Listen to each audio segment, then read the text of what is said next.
Salut à tous, j'espère que vous allez bien. Bon, bah, je vous retrouve dans un nouveau décor. Alors oui, je sais, c'est bizarre, je suis d'accord. J'ai changé de maison. J'ai maintenant un bureau décorrélé dans cette nouvelle maison à part. Moi, je suis ultra tranquille.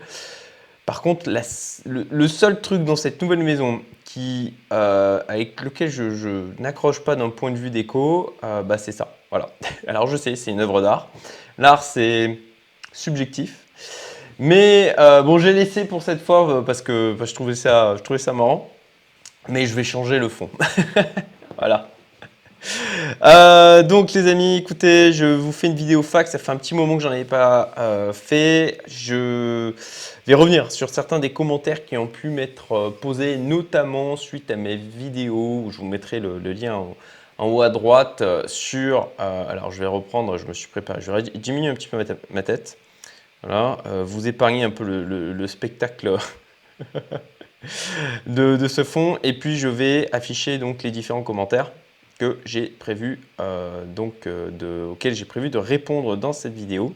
Donc voilà, c'était alors sur différentes vidéos. Alors là, c'était sur délégué, mais il y en a une autre notamment. Il y a eu beaucoup de commentaires sur mes stratégies face à ce que j'estime être le chaos à venir et donc les prises de position là, enfin les choix à la fois personnels comme au niveau répartition patrimoniale que j'ai pu faire avec ma répartition en termes de pourcentage et puis les choix en stop picking que j'ai pu faire.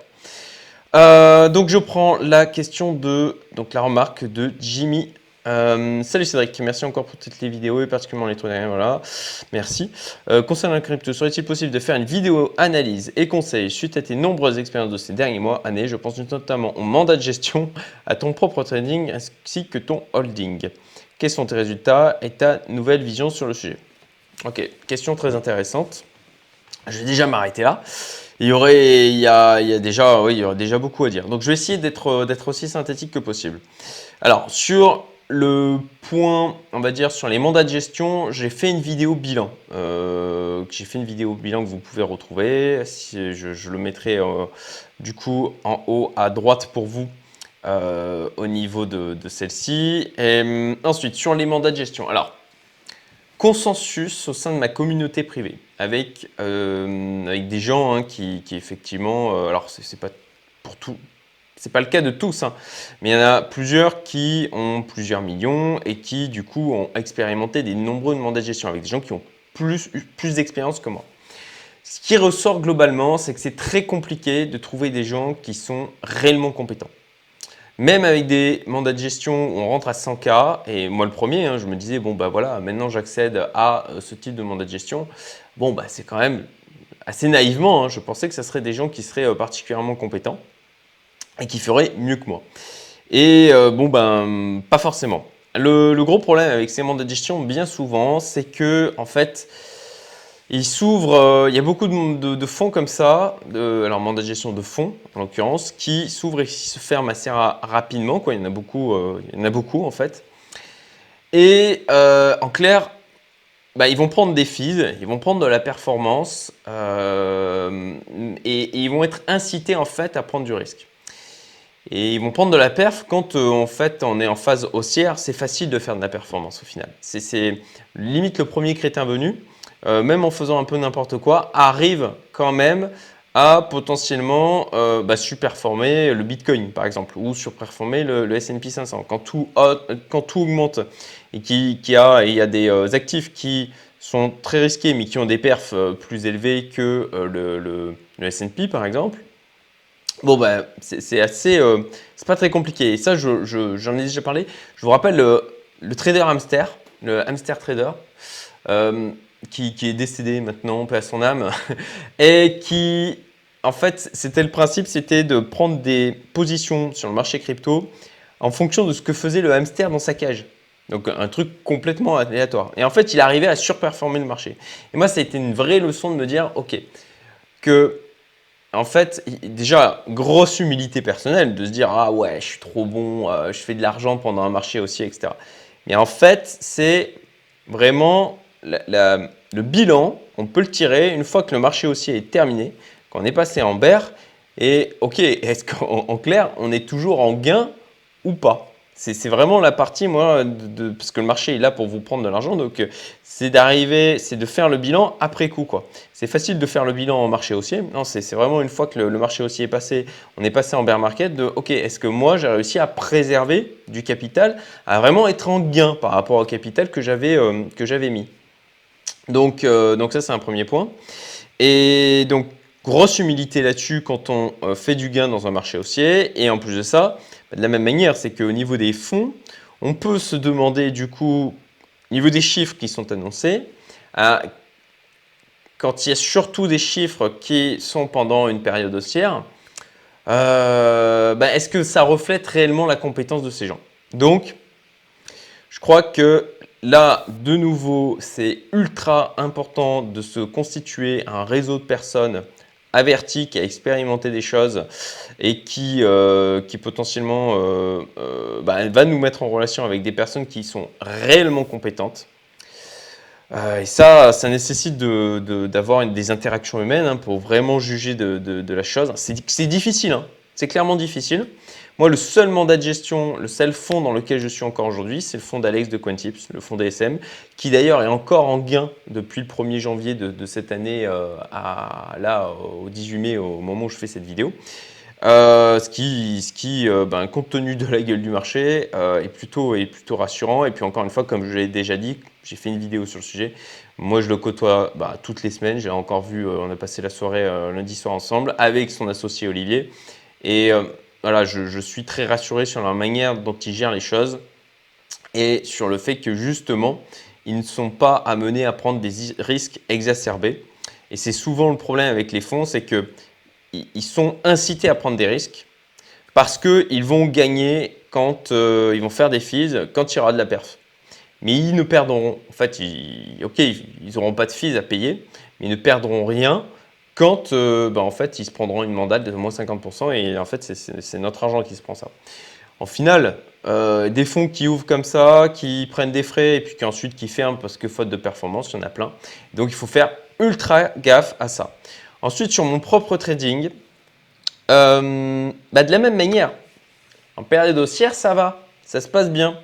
Et là, en période baissière, faut être franc, hein, j'ai pris des pertes. Donc, ce qui n'est pas, compte tenu, vu que je ne shorte pas, compte tenu de ce que je fais, n'est pas non plus anormal, quoi. Vu que je prends des positions par rapport à des probabilités que j'estime au niveau du marché et je pondère mes positions par rapport aux différents scénarios, aux probabilités d'événements. Donc, jusqu'à maintenant, ça a bien fonctionné. Je suis plutôt, moi, à jouer sur des grandes tendances voilà, plutôt plusieurs semaines. Je me suis expérimenté sur des choses à plus court terme, mais ça ne me réussit pas. Je trouve que ça bouffe trop de temps. Donc au final, stratégie de positionnement en fonction des probabilités de scénario, en fonction de l'état du marché, de définir ses allocations aussi par rapport au marché, de se désexposer si on estime que les probabilités d'une continuité haussière diminuent. Ça, c'est ultra important. Le money management, en fait, c'est le truc fondamental et le truc qui jusqu'à aujourd'hui m'a permis de faire de l'argent et m'a sauvé en fait dans les périodes de baisse. Si aujourd'hui je reste extrêmement positif sur l'ensemble de mon expérience crypto, c'est grâce à ça. Et sur mon holding, alors je trouve que dans l'investissement, il y a quand même beaucoup d'éléments utilisés dans le trading. Donc la frontière entre investissement et trading, pour moi, elle est un peu floue. C'est mon point de vue, hein, c'est mon point de vue, mais je trouve qu'on a les mêmes éléments quand même qui interviennent, surtout dans un marché comme la crypto, où on peut rentrer, sortir très rapidement. Il faut, sur un marché comme ça, faire ultra gaffe à ses émotions, que ce soit en approche investissement ou en approche trading. Parce que même si on est un investisseur, on a le potentiel de cliquer pour sortir très vite ou de cliquer pour acheter très vite. Et donc, on se retrouve avec les mêmes problématiques qu'un trader. Alors que je dirais que l'investisseur, où on va investir sur quelque chose et où on a de l'illiquidité, c'est différent. Et je le vois d'ailleurs au niveau du private equity. J'ai rencontré des gens qui ont fait beaucoup d'argent dans le private equity, des multiples dignes des cryptos, des millions, des dizaines de millions, même pour un d'entre eux là, des centaines de millions, des centaines de millions. Et en fait, ces gens-là, j'en ai vu certains s'expérimenter aux cryptos et complètement perdre le pied. Pourquoi? Parce qu'ils n'avaient pas l'habitude de gérer leur psychologie et leurs émotions. Parce qu'au niveau du private equity, on ne peut pas rentrer, on ne peut pas sortir comme ça. On ne peut pas le faire enfin, c'est beaucoup plus difficile de le faire sur un coup de tête. Et donc, il faut attendre des fenêtres de tir. Et donc, on est en quelque sorte, on subit la hausse de ces actifs et on subit la baisse aussi. On est obligé bien souvent de conserver et potentiellement, ça c'est aussi un élément à prendre en compte au niveau du private equity, la capacité à faire un exit, c'est fondamental. Donc, voilà, mandat de gestion concrètement pour ma part, là j'en discutais d'ailleurs avec Alex, là, il m'a encore envoyé un message ce matin. Pour l'instant, tous les deux, clairement on lève le pied, aussi parce qu'on pense que là, sur les mois, trimestres, années à venir, il y aura des opportunités, il vaut mieux garder de la liquidité et limiter son exposition au mandat de gestion. On aura de la liquidité où les tickets d'entrée sont de 50, 100K, voire plus. Donc pour l'instant, pas de mandat de gestion, juste moi le mandat de gestion d'Alex que je continue parce que j'ai trouvé admirable encore une fois la manière dont il avait communiqué au sein de son Discord et ce qu'il avait fait pendant les dernières semaines qu'on a vécues. Donc au final, ce qui marche le mieux pour moi, ça va être du trading sur des unités de temps mensuelles, trimestrielles, voire de plusieurs années. Alors ok, encore une fois, frontière avec investissement. Et au final, slash holding, quoi. Pour moi, le holding. Le holding, oui, pour ma part, j'en fais. C'est en fin de compte en diversification éclairée du patrimoine, quoi. D'avoir toujours du Bitcoin Ethereum sur un patrimoine de plusieurs millions, ça me semble pas délirant du tout, quoi. Ça me semble même sain. Pour ma part, grosse réception sur les mandats de gestion voilà, que j'ai pu expérimenter. J'en suis désolé Jimmy et je partage totalement ce point de vue et ces déceptions. Je me concentre désormais sur le DCA et du holding, parfois sur des placements court terme pour faciliter les spéculations de certains coins. Ça me paraît judicieux. Ça me paraît aussi judicieux de diminuer son exposition actuellement au niveau de la crypto, que ce soit même au niveau des stablecoins. Alors moi j'ai cette facilité fiscale puisque j'ai fait le choix de m'expatrier. Mais bon, quand on est en France, effectivement, c'est plus embêtant. Sur la situation de la France, j'ai pris la décision de déménager en Suisse. Ok. Voilà, crypto, monnaie forte, contexte multi, qualité de vie. Ok. Bah oui, je te comprends totalement. Et pour ma part, d'ailleurs, les liquidités que je sors d'un point de vue bancaire, je les laisse pas sur des banques européennes. Pour ma part, c'est banque suisse. Enfin, si, j'en mets quand même en Allemagne, un peu en France, mais le gros du truc, c'est plutôt en banque suisse. Et puis, on m'a parlé aussi des banques extrêmement solides à Monaco, banques privées. Bon, par contre, il faut amener 4-5 millions direct, quoi. Voilà pour cette question. Je passe à la suite. Ça va Au final, c'était une grosse question.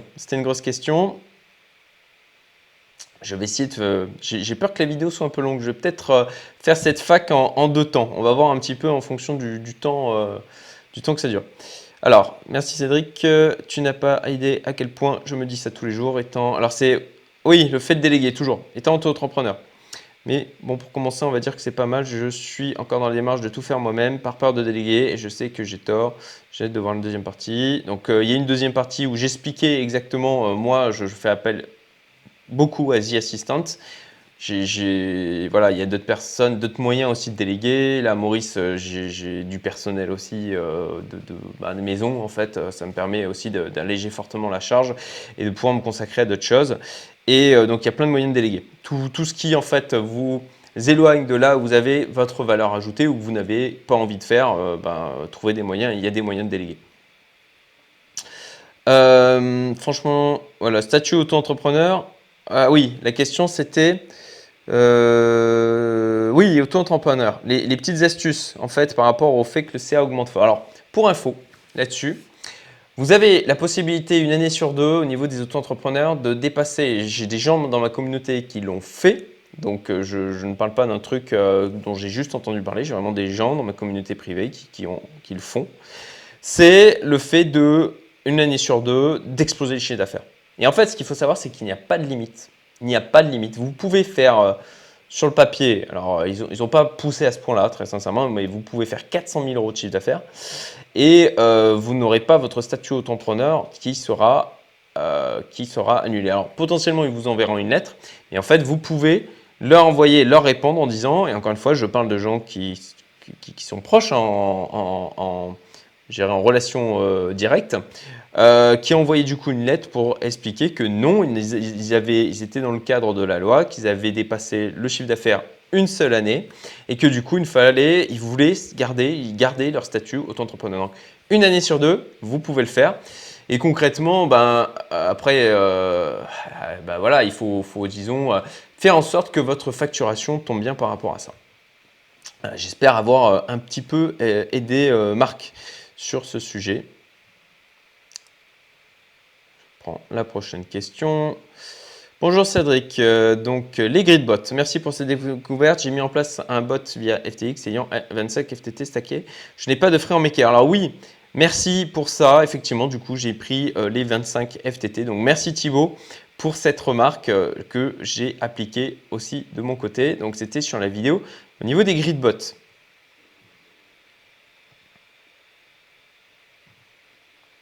Alors là, c'est voilà, vidéo sur le chaos. Alors là, j'ai eu beaucoup de commentaires sur cette vidéo. Alors, merci pour cette vidéo avec beaucoup de sincérité et franchise. N'entrez pas dans des projets hype. La plupart sont des escroqueries. Vous gagnez de l'argent, voire beaucoup d'argent, mais au détriment de qui, de quoi. Développez plutôt des projets intelligents et éthiques comme vous l'avez déjà fait. Alors, c'est intéressant ce commentaire parce que je trouve qu'il y a beaucoup d'idées reçues et d'une certaine vision des choses en fait qui transparaissent là-dedans, qui n'est pas la mienne. Voilà. Là, alors ça va peut-être en déranger certains, mais l'éthique et la morale sont des affaires de temporalité et de société. Donc je pense qu'il faut se forger sa propre éthique et sa propre morale. Ça va encore une fois, comme beaucoup de choses que j'ai pu faire dans ma vie, à l'encontre du consensus global, mais je crois qu'il faut se créer ses propres... les choses, de vraiment ressentir, de vraiment apprendre à se connaître pour comprendre ce avec quoi on est à l'aise, aligné, et ce avec quoi on ne l'est pas. Et ce n'est pas forcément des choses qui sont acceptées, je dirais, par la société. Et ça, il faut prendre conscience que c'est vraiment une histoire de point de vue. C'est que vous pouvez faire potentiellement 20 km d'une frontière à une autre et avoir des perceptions de l'éthique et de la morale qui sont complètement différentes. Et ça, voilà. Et ça aussi, c'est des choses qui évoluent dans le temps. Là, on est dans une période où on supprime des morceaux de dessins animés, des morceaux de films ou même on ne donne plus accès, je crois que c'est Blanche-Neige sur Netflix aux enfants parce que voilà, ça dépeint une certaine réalité qui dérange aujourd'hui. Et je suis très mal à l'aise avec ce côté où c'est la cancel culture, voilà, c'est ça, avec ce côté cancel culture. Je pense que c'est important de se rappeler et de remettre les choses dans leur contexte. L'intelligence est dans la nuance. Je ne sais plus qui a dit ça, mais c'est vraiment un truc qui, je trouve, est très vrai, c'est que l'intelligence est dans la nuance. Dès qu'on se met à stigmatiser, à stéréotyper, à mettre blanc, noir, de manière très binaire, je pense qu'on tombe dans de la stupidité. Donc, dans des projets hype, la plupart sont des escroqueries. Alors, franchement, j'essaye d'éviter autant que possible les trucs où je me dis c'est des escroqueries. Et après, si jamais je décide d'aller sur un truc où je me dis ok, ça pue, mais il y a de la rentabilité à faire, j'estime que je rentre dans une arène. Je rentre dans une arène et que tous ceux qui choisissent d'aller sur ce projet comme ça a été le cas hein, pour Terra et l'UST. Et pour moi, les gens ont leur part de responsabilité pleinement. Et je pense il faut qu'ils s'en prennent d'abord à eux-mêmes. Responsabilité totale. Et de la même manière, ben voilà, on rentre. Le trading, c'est Benjamin d'ailleurs Sultan qui dit ça. Je trouve que c'est assez vrai. Ben, c'est une grande arène et quand on rentre dedans, ben effectivement, on choisit de s'exposer. Et je sais que si je vais gagner, il faut pas se leurrer. Hein, c'est ça aussi les marchés financiers. Ça va être potentiellement au détriment d'autres personnes. Mais c'est la vie, quoi. Vous acceptez de rentrer dedans, vous acceptez de combattre. Ben, il faut accepter aussi les risques de vous blesser qui vont avec. Et même potentiellement de tuer votre capital, en tout cas, si vous vous exposez de manière trop importante. Développer plutôt des projets intelligents et éthiques comme vous l'avez déjà fait. Ben voilà, bon, voilà. Après, ça c'est d'un point de vue. Hein. Qu'est-ce qui est intelligent? Qu'est-ce qui est éthique? Et là, ben oui, j'essaye de continuer à le faire, mais tout en quand même faisant de l'argent sur les marchés. Et je ne me sens pas mal par rapport à ça. Et ben voilà, si YT, alors je n'ai que les deux initiales, si de votre côté ça vous pose un problème, ben c'est au final votre problème à vous, je dirais. Moi, je n'en ai pas en tout cas. Voilà. Je poursuis. Attention, hein, tout ce que je dis n'a pas force de vérité absolue. Ce n'est que mon point de vue et je pense que là-dessus, toute réalité est très personnelle. Alors, bonjour Cédric, il a été démontré mathématiquement que les crises, suivies de forts et violents mouvements sociaux, comme par exemple les printemps arabes en 2011, sont plus que corrélés au prix des matières premières telles que le blé, maïs, soient d'autant plus dangereux depuis que ces prix sont tradés à la bourse de Chicago par des spéculateurs qui ne voient que des actifs de plus pour faire du bénéfice. L'effet papillon résultant a été démontré. Tu n'es pas communiste, mais tu montres de bienveillance dans tes propos et choix. Je suis vraiment étonné par cette contradiction quand tu dis investir dans ces matières premières. C'est incohérent. Alors, beaucoup de choses là-dedans. Alors moi déjà j'ai répondu. Bonjour Pascal, je ne comprends pas trop le sens du commentaire. D'après toi, c'est donc mal de s'exposer à la hausse du blé et du maïs via ces ETF. Donc Pascal, alors d'ailleurs, commentaire ou donne un point de vue, mais sans aucune agressivité, c'est absolument apprécié. Merci Pascal. Donc Pascal répond, bonsoir Cédric, je ne permettrai aucun jugement. Ok, chacun fait son âme et conscience, très bien. Je soulevais juste l'incohérence entre décrire un monde qui s'écroule avec différentes crises. Les plus marquantes humanitaires, en effet, et le fait de participer. Oui, trader ces matières premières de sucre alimentaire, créer et participe des tensions dans des zones ultra sensibles, je suis juste surpris. Donc après, bon bah moi, j'estime que je m'expose à des ETF en fin de compte pour essayer de compenser autant que possible l'inflation. Inflation qui a été créée par des gens qui ne sont pas moi. En tout cas, je n'estime pas que ça a été ma décision. Donc moi, ce que j'essaye de faire, c'est surtout de protéger mon capital par rapport à ça. Oui, le prix du blé augmente et le prix du maïs augmente, mais c'est avant tout parce qu'il y a un problème de production. Certes, la spéculation va nourrir ça, mais à mon sens, je ne fais rien de plus mal, c'est encore une fois de mon point de vue, que les gens qui vont acheter un peu plus d'huile pour faire des réserves. Moi, je le vois comme ça, je cherche à me protéger. Ensuite, sur l'aspect bienveillance. Oui, ma bienveillance s'arrête à mon cercle proche. Je n'ai aucun problème et j'assume totalement cette manière de voir les choses. Je trouve, point de vue personnel, encore une fois, mes valeurs, mon éthique, ma réalité, que alors, moi, ce qui est vraiment important pour moi, c'est de sentir que j'ai de l'impact. C'est de voir que j'ai de l'impact, de savoir que j'en ai. Et faire preuve de bienveillance avec quelqu'un que je ne connais absolument pas, qui est à l'autre bout du monde, en donnant, je ne sais pas, de l'argent à une organisation humanitaire quelconque, où je ne sais pas comment ça va être utilisé, etc. Je ne suis pas à l'aise avec ça. J'ai l'impression d'essayer de tenter de calmer certaines culpabilités occidentales et je ne suis pas aligné avec ça. Voilà. Pour ma part, ma bienveillance, effectivement, elle va avant tout à mon cercle proche et au cercle de mon cercle proche, quoi. Voilà, aux gens que je côtoie vraiment, les gens qui pour moi font partie de ma réalité quotidienne. Donc voilà, pour moi, en plus de ça, ben, je serais,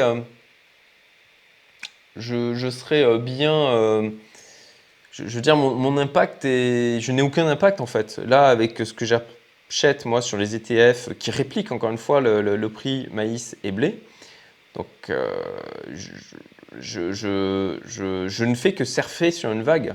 Bien, je n'ai je n'ai pas de. J'estime que je n'ai absolument pas d'impact sur les vagues qui sont en cours là. Je suis une poussière dans l'univers, quoi. Enfin, donc, ce que je peux faire à mon niveau, avec le pouvoir que j'ai, c'est pour ça que c'est d'avoir d'impact sur mon entourage le plus proche, d'avoir de la bienveillance à son encontre, d'essayer d'amener aux gens que je côtoie, aux gens de ma communauté, via ma chaîne, d'avoir de l'impact par ce biais-là. Et j'espère que ça fera des effets ricochets, que c'est voilà, un effet papillon. Donc moi, je me concentre là-dessus. Et de toute manière, je pense que là, les choses qui sont en ordre de marche, hein, on va en parler. J'ai eu des remarques aussi sur le fait que j'achetais des actions dans l'armement. Je pense que il y a des gros cycles et que ces gros cycles, je n'ai pas la prétention en fait de pouvoir les changer.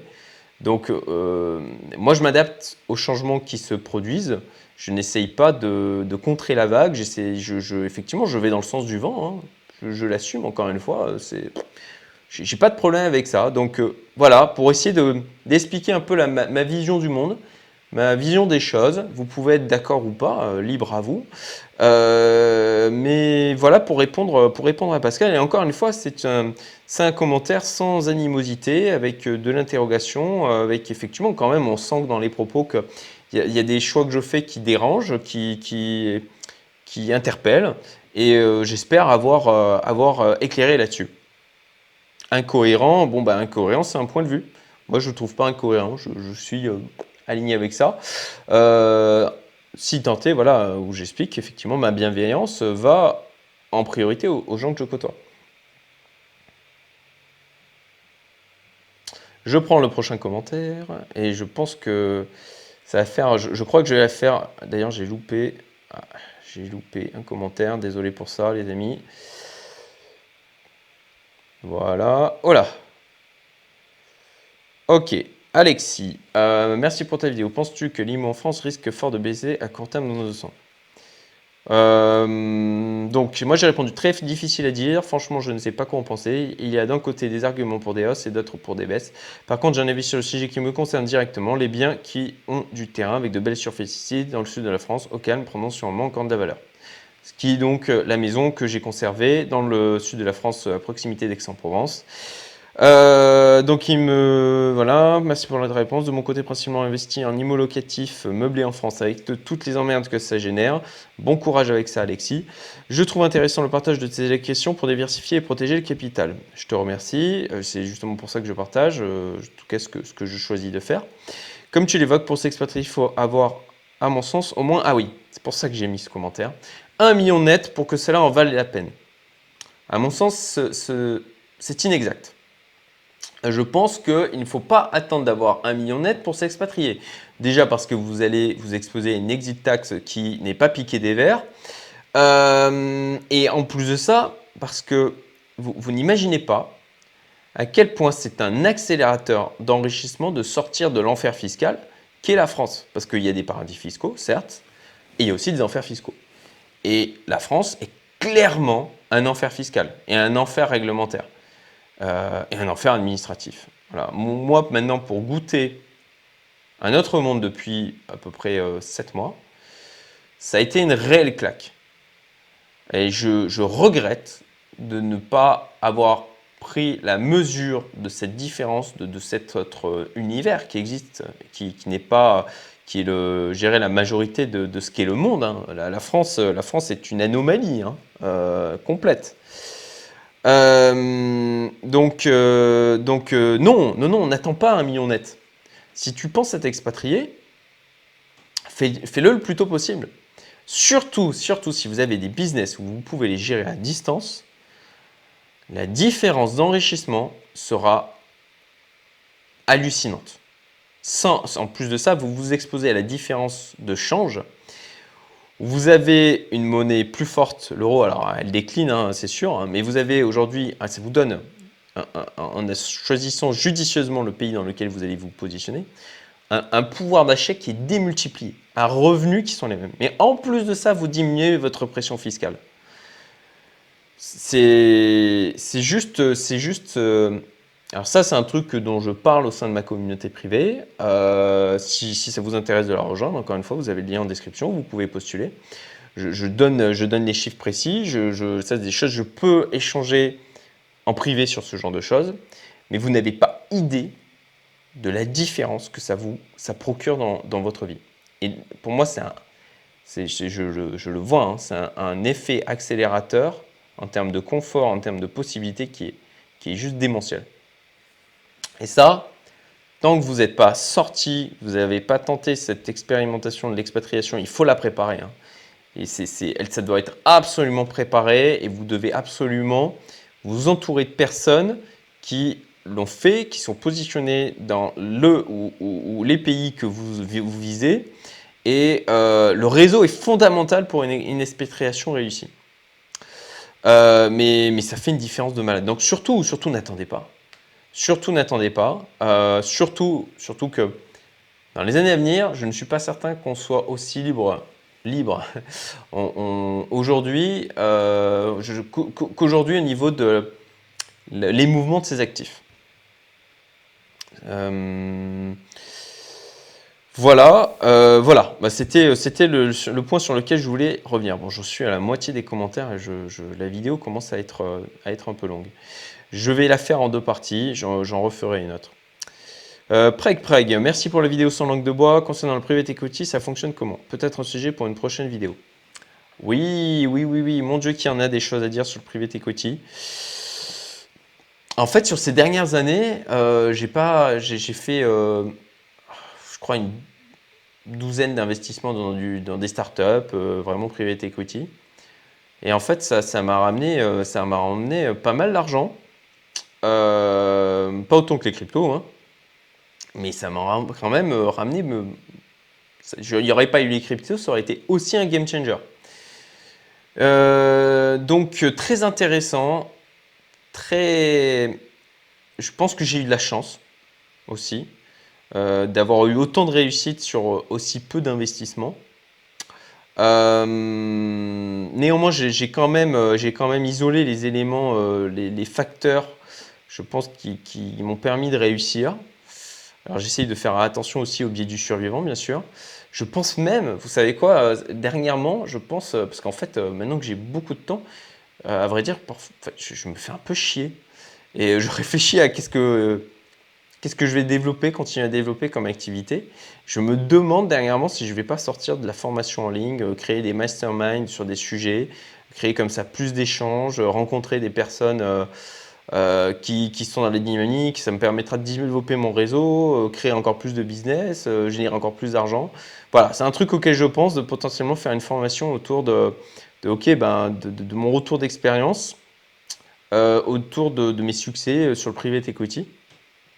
Et qu'est-ce qui, à mon sens, dans ma sélectivité, a permis d'avoir ces réussites. Voilà. Donc écoutez, abonnez-vous à la chaîne hein, si ça peut vous intéresser. Vous avez aussi ma liste email privée, vous pouvez vous inscrire sur le site youmento.best. Je ne m'envoie quasi, ça fait un moment que je n'ai pas envoyé de mail, mais je vais me remettre à le faire. Bon allez, dernier commentaire, parce que là ça commence vraiment à être long. Waouh, en plus c'en est un gros celui-là. Ok, ok, bon, pour le dernier, on finit en beauté. Ketz, merci pour cette vidéo et pour tes vidéos en général. Je partage ton constat sur le monde d'aujourd'hui, je souhaite m'expatrier comme toi. J'ai au cours de ma vie passé plus de temps à me former humainement et spirituellement qu'à accumuler de l'argent. Je commence donc assez bas pour pouvoir être libre financièrement, mais je me forme et je suis confiant pour l'avenir. Tu as raison d'être optimiste, ça c'est clair. Deux choses sur lesquelles je ne suis pas d'accord et j'espère que tu sauras les entendre. Déjà, un commentaire bienveillant et sans agressivité, très apprécié, merci. Il me semble qu'investir dans la défense américaine n'est pas en accord avec la valeur de bienveillance que tu souhaites mettre en avant. Alors ça, j'ai déjà répondu, effectivement. Ma bienveillance va avant tout avec les gens qui sont proches de moi. Et je l'assume totalement. Ensuite, voilà, dire pour toi la bienveillance s'exprime seulement auprès de tes proches, bah, absolument. Proche, c'est très proche. Alors je peux comprendre que tu investisses dans la défense américaine. Tu as tout compris, Katz. Mais si, comme je le pense, ta bienveillance doit s'exprimer auprès d'un maximum de monde. Alors ce genre d'investissement est à éviter.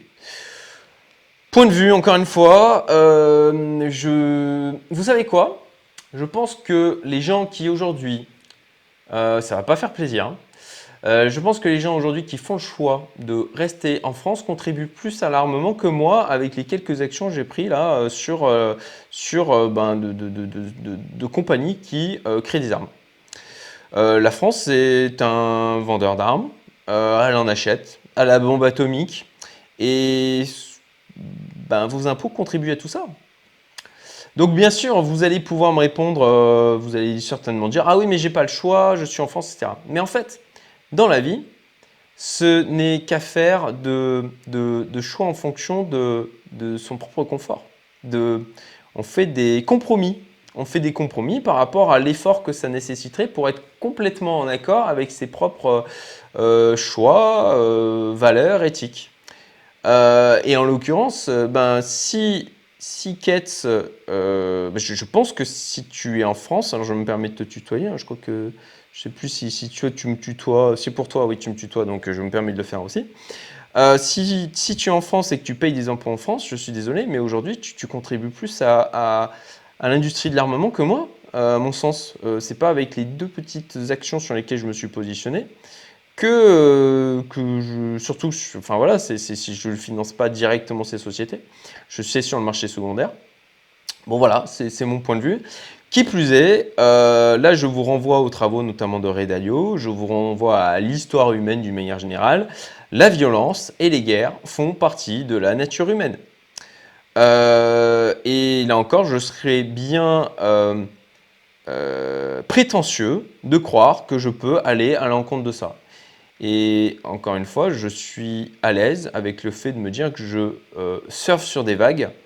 Et les investissements, c'est ni plus ni moins que ça. Et à chercher aussi à me protéger, à me protéger mon capital de l'inflation qui est en cours et qui est la conséquence directe des politiques mises en place par les gens qui sont au pouvoir. Voilà. Alors bien sûr, j'ai ma part de responsabilité aussi, dans le sens où j'ai voté pour ces gens-là. Ok, je l'assume. Voilà, on n'a jamais zéro responsabilité dans ce qui nous arrive dans la vie, hein. Voilà, là-dessus, il faut l'accepter. Et donc, pour répondre, je suis totalement à l'aise avec le fait d'acheter des actions de sociétés qui produisent des drones de combat. Parce que je pense que c'est l'avenir, parce que je pense qu'on a vu leur efficacité sur la guerre en Ukraine et que, on le voit, hein, d'ailleurs, il y a des budgets qui sont débloqués pour se réarmer. Et donc là-dessus, je renvoie aussi à la propre responsabilité de ceux qui sont dans ces pays et qui votent pour ces gouvernements. Je suis désolé, mais c'est aussi de contribuer à ce qui se passe. Et ensuite, si vous êtes vraiment en désaccord avec ça, c'est une affaire de compromis. Si vous décidez de rester dans ces pays, de continuer à payer des impôts et de financer ce système, ok, je ne vous jetterai pas la pierre. Je dis juste que de venir ensuite me dire « Ah, mais tu achètes des actions américaines, c'est pas bien !» Je trouve ça... je dirais que voilà, la paille dans l'œil de l'autre, quoi, et la poutre. Vous aurez compris mon point de vue, je pense. Après, encore une fois, moi, les gens qui sont à l'aise à rester en France et à financer par leurs impôts le gouvernement et ce qui se passe et la politique qu'il y a, ok, je peux comprendre que ce soit compliqué et que ça soit trop painful de bouger, de partir. que vous avez potentiellement vous êtes séparés, que vous avez des enfants, je pense à des gens que je connais, hein, qui ont des enfants en garde partagée, etc. Mais ok, c'est pas que c'est impossible, c'est juste que vous faites le choix de le faire. Et je vous jette pas la pierre, encore une fois. Alors aussi, j'ai trouvé un peu violent ce que tu dis par rapport aux gens qui ne seraient pas d'accord concernant ton investissement dans la défense américaine. Oui, ben là, c'est vrai que là-dessus, j'ai dit, venez pas m'emmerder, quoi, surtout en mode agressif. Moi, les commentaires comme ça me va très bien. On donne un point de vue, on manifeste son désaccord, ça marche de manière calme, de manière raisonnée, sans insulte. Moi, ça me va très bien. Merci, Kate, c'est apprécié. Je me suis vraiment posé des questions hein, suite à ce commentaire. Ok, d'accord. Est-ce que je suis aligné avec ce que je fais? J'y ai réfléchi. Hein, et c'est pas pour rien que je fais ce message après 3 semaines. C'est que j'ai vraiment pris le temps d'y réfléchir. Et voilà ma réponse. Et je suis encore une fois, moi, aligné avec ça. Et donc un peu violent, oui, j'en suis désolé, mais effectivement un peu fatigué parce que vous ne le voyez pas, mais il y a des commentaires que je supprime hein, et je les vois quand même et je suis pas complètement insensible. Des trucs, oui, ça affecte un peu. Et je sais, il y en a certains qui vont dire ah mais non, on te laisse pas affecter. Ouais, mais je suis humain, bien sûr. Hein, quand il y a je me prends des insultes, etc., ou des gens qui disent ah t'es un salopard capitaliste, gna, gna, gna, c'est fatigant, c'est fatigant. Donc bon, je préfère le dire et sincèrement, d'ailleurs sur cette vidéo, ça a évité un maximum de commentaires en ce sens. J'en ai eu peut-être un que j'ai supprimé. Donc je regrette pas de l'avoir dit comme ça et je suis désolé pour ceux qui ont trouvé ça un peu violent, mais je préfère me préserver. Voilà, c'est égoïste, hein, je l'assume. Ça fait un peu, si vous n'êtes pas d'accord, barrez-vous. Bah, si vous n'êtes pas d'accord, c'est surtout, venez pas m'insulter. Voilà, c'est tout. Mais je comprends le point de vue, Katz. Et sur l'ouverture d'esprit, ben, j'espère en faire preuve là, en répondant justement à ce commentaire et en communiquant là-dessus, en expliquant que j'ai vraiment pris en compte, j'ai vraiment réfléchi à mon positionnement, je me suis remis en question et je n'ai pas changé d'avis. Voilà, ça m'arrive parfois, hein, mais en l'occurrence, il ne faut pas non plus faire la girouette. Ça fait partie aussi du tout le travail de coaching dont j'ai parlé plusieurs fois, ce travail sur moi-même, de développement personnel. C'est pour ça que j'estime que c'est un des 3 piliers de l'entrepreneur investisseur. C'est aussi le développement personnel.